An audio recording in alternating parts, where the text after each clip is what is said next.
Bassett's clothes were stained with blood, and a few drops of blood were also found on the room's floor. The police collected these samples, and later testing confirmed that the blood on the dagger, the floor, and Bassett's clothes belonged to Ruby. Bassett had been woken up from his sleep. Seeing the police, he was startled. When they informed him that he was being arrested for Ruby's murder, it felt as if the sky had fallen on his head. He stood there, staring blankly at the officers, his mouth agape. The police bombarded him with questions, but Bassett remained silent, staring at them as if he had lost the ability to speak. His fast-beating heart revealed the storm raging inside him. He looked around, then at himself. When his eyes fell on the bloodstains, he screamed, "This can't be true. This is a lie. Nonsense. Our Ruby can't be dead." The police searched the room and found a bloodstained dagger. Despite Bassett's screams and protests, they handcuffed him and shoved him into their vehicle. His 5-year-old son wailed as he saw his father being taken away. Hearing the commotion, neighbors came out of their houses and watched in shock as Bassett was led away in handcuffs. No one knew what crime he had committed. An elderly neighbor stepped forward and asked a police officer why Bassett was being taken away. "He murdered his wife and tried to hide her," the officer replied. Hearing this, expressions of astonishment appeared on everyone's faces. They knew Bassett loved his wife and child deeply. He couldn't possibly have done such a thing. The police took Bassett away, and the neighbors were left with a fresh topic to discuss. Everyone had their own theories. Some said one thing, while others said another. Some believed all this to be true, while others thought it was a lie. One of the neighbors took Saeem, Bassett's young son, to their home. When Bassett's brothers learned of the incident, they came and took Saeem with them. Later, they tried to meet Bassett, but they were not allowed to see him. The police resorted to torturing Bassett in an attempt to find out where he had hidden Ruby's body, but Bassett couldn't reveal anything. He truly didn't know. A few days later, the police found the remains of an unclaimed body. According to the police report, the remains belonged to Ruby. Bassett was presented in court, where a case was filed against him. It was argued and proven that Bassett was a mentally unstable individual who frequently experienced dangerous episodes. The court was told that Bassett and Ruby had been having marital issues for some time, leading to frequent fights. On the day of the incident, the couple had another argument that escalated to the point where divorce was discussed. The prosecution claimed that Bassett killed Ruby in a fit of rage during this confrontation. Several witnesses testified under oath, affirming these claims. The doctor treating Bassett also gave a statement, confirming that Bassett suffered from a mental disorder and was not in control of his actions during his episodes. The doctor presented Bassett's medical records as evidence. Bassett knew all of this was a lie. However, the case against him had been built so strongly that he couldn't prove his innocence. The trial went on for several months before the court sentenced Bassett to life imprisonment.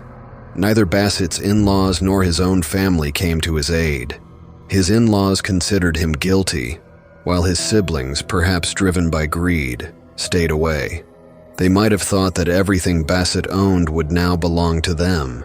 Indeed, greed has the power to strip people of their humanity. Bassett came to accept this bitter truth as he watched and endured everything around him. Bassett wasn't truly mentally unstable, but Ruby's absence had driven him to the brink of madness.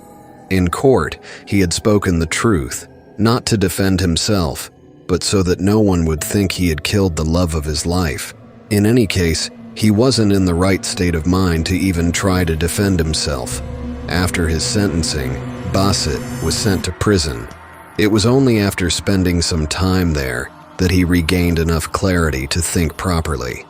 His very first thought was who stood to benefit from all of this. The more he thought about it, the more he found himself suspecting his own siblings.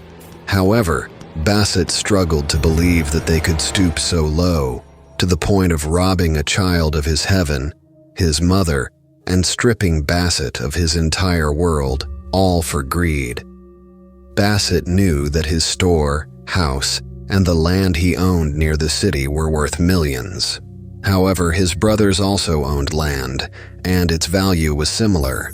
The only difference was that they didn't own prime plots in the heart of the city like Bassett did. After his marriage, Bassett had transferred both of those valuable plots to Ruby's name.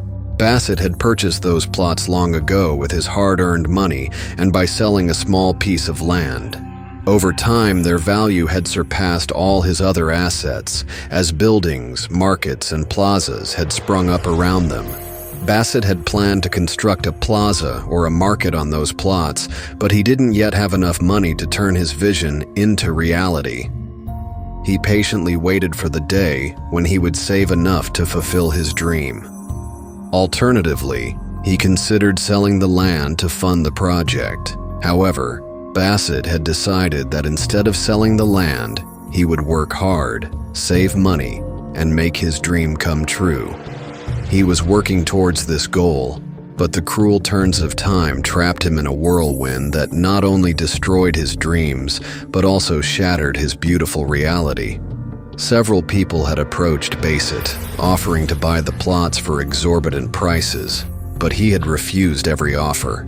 His plan was to build a plaza on that land and name it after himself and Ruby, R&B Plaza.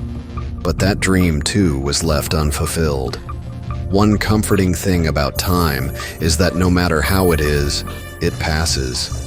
Bassett's days too were passing, but he still missed his son and Ruby deeply.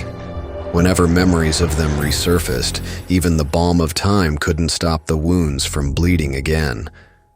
Time had lessened the pain, but couldn't erase it completely. Only those who have truly loved someone can understand the torment Bassett endured, and he had loved deeply. 13 years passed in this agony, marked by longing and sorrow. Time had managed to stitch Bassett's wounds to some extent. But then, suddenly, a piece of paper tore them open all over again. Once more, Bassett found himself standing at the same point where it had all begun. A storm raged in his mind, yet nothing made sense. Whose whispers from those cherished moments had brought back his own words after 13 years? And why?